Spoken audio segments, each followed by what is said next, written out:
Ernakulam ശിവക്ഷേത്രത്തിലെ ഉത്സവത്തിലെ coupon ഉദ്ഘാടനത്തിന് ദിലീപിന് ക്ഷണം. പോസ്റ്റർ ഇറങ്ങിയതോടെ പ്രതിഷേധം. പിന്നാലെ പരിപാടിയിൽ നിന്ന് മാറ്റി. എറണാകുളം ശിവക്ഷേത്രത്തിലെ ഉത്സവത്തോടനുബന്ധിച്ചുള്ള പരിപാടിയിൽ നിന്ന് നടിയെ ആക്രമിച്ച കേസിലെ ഗൂഢാലോചന കേസിൽ പ്രതിയായിരുന്ന നടൻ ദിലീപിനെ മാറ്റി. കൂപ്പൺ വിതരണത്തിന്റെ ഉദ്ഘാടനമാണ് ദിലീപ് നിർവഹിക്കേണ്ടിയിരുന്നത്. എതിർപ്പുയർന്ന സാഹചര്യത്തിലാണ് ദിലീപിനെ മാറ്റിയത്. നാളെ വൈകുന്നേരം 6:30-നായിരുന്നു പരിപാടി നിശ്ചയിച്ചിരുന്നത്. ഇത് സംബന്ധിച്ച നോട്ടീസ് പുറത്തിറങ്ങിയതിന് പിന്നാലെ പ്രതിഷേധം ശക്തമാവുകയായിരുന്നു. നടിയെ ആക്രമിച്ച കേസിൽ കുറ്റവിമുക്തനായതിനു ശേഷം പൊതുപരിപാടികളിൽ സജീവമാകാനുള്ള നടന്റെ നീക്കത്തിന്റെ ഭാഗമായാണ് ഈ പരിപാടിയിൽ പങ്കെടുക്കാനും തീരുമാനിച്ചിരുന്നത്.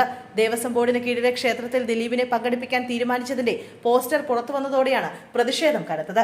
നോട്ടീസ് പുറത്തായതിനു പിന്നാലെ സമൂഹ മാധ്യമങ്ങളിലടക്കം പ്രതിഷേധം ഉയർന്നു. ആർക്കാണ് ദിലീപിനെ ക്ഷണിക്കാൻ ധൃതിയെന്ന ചോദ്യമാണ് ഉയരുന്നത്. നടിയെ ആക്രമിച്ച കേസിൽ സർക്കാർ തന്നെ അപ്പീലിന് പോകാൻ ഒരുങ്ങവെയാണ് കൊച്ചിൻ ദേവസ്വം ബോർഡ് ദിലീപിലേക്ക് പാലമിട്ടത്. ഇതിന് പിന്നിൽ ആരെന്ന ചോദ്യവും ഉയരുന്നുണ്ട്. കേസിൽ അപ്പീൽ നൽകുമെന്ന നിയമമന്ത്രി പി രാജീവ് കഴിഞ്ഞ ദിവസം വ്യക്തമാക്കിയിരുന്നു. അതേസമയം ദിലീപിന്റെ സിനിമ KSRTC ബസ്സിൽ പ്രദർശിപ്പിച്ചതിൽ കഴിഞ്ഞ ദിവസം വനിതാ യാത്രക്കാർ പ്രതിഷേധിച്ചിരുന്നു.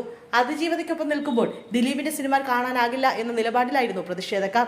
ബസ്സിൽ കുടുംബസമേതം സഞ്ചരിച്ച പത്തനംതിട്ട സ്വദേശിനി ലക്ഷ്മി ആർ ശേഖറാണ് പ്രതിഷേധം ഉയർത്തിയത്.